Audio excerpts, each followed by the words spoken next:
Wel i ddechrau, ti'n sôn am dy arwr Brad Pickett. Ti'n mynd i gael cyfle nawr i ymladd ar yr un noson o fe yn yr O2. Sut ti'n teimlo amdano fe? Ie, oedd hwnna'n eithaf, pryd wedi clywed hwnna, oedd hwnna'n gret. Ti'n gwybod, fi'n mynd o'r boi oedd yn 16 yn ysgol cyfyn Gwyr, yn gwylio fe ar yr cyfyddiadau ar y llyfrgell, i nawr 25, a fi'n amlwg ar yr un cerdyn a fe ar yr 18fed o fis Mawrth.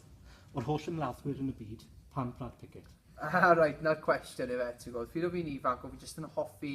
Oedd e ddim yn mae fe'n technical ond pryd mae fe'n ymladd, mae fe'n jyst yn ymladd a mae fe'n ymladd gyda calon fe, a mae fe'n mynd mas a mae fe'n mynd trwy'r, mae wedi cael digon o brwydirau yn yr UFC a fe fi'n dweud, fi jyst yn hoffi bod pob ffaith mae Brad Pickett erioed wedi cael, fi'n hoffi, mae byth wedi bod yn boring ffaith yna pam fi'n hoffi Brad Pickett.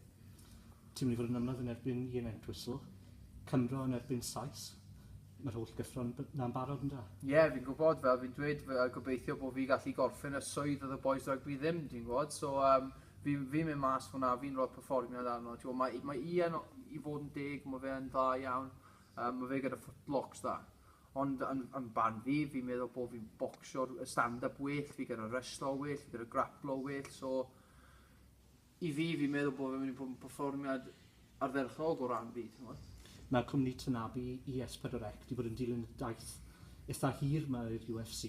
So'r brofiad mae wedi bod i ti gael y camerau i'r flaen di? Fe fi'n dweud, mae fe wedi dysgu lot. Ti'n gwybod, fe fi'n dweud, yr interview ganddo fi erioed i wneud, oedd yn eithaf shambles i fod yn onest, ond nawr wedi cael digon o practis nawr. A fel fi'n dweud, mae nhw wedi bod fan o'r dechrau, mae dogfen yn dod mas nawr ar S4C nos Fercher nesaf, hanner di naw.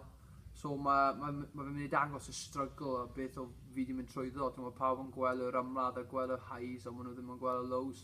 A mae dogfen fan'na i jyst i dweud wrth pawb, look, oedd lot o lows hefyd yn yr taith yma. So gobeithio bod pawb yn mynd i joio'r sioe. Diolch yn fawr, a pob lwc ar gyfer y ffait. Diolch yn fawr, diolch yn cael fi.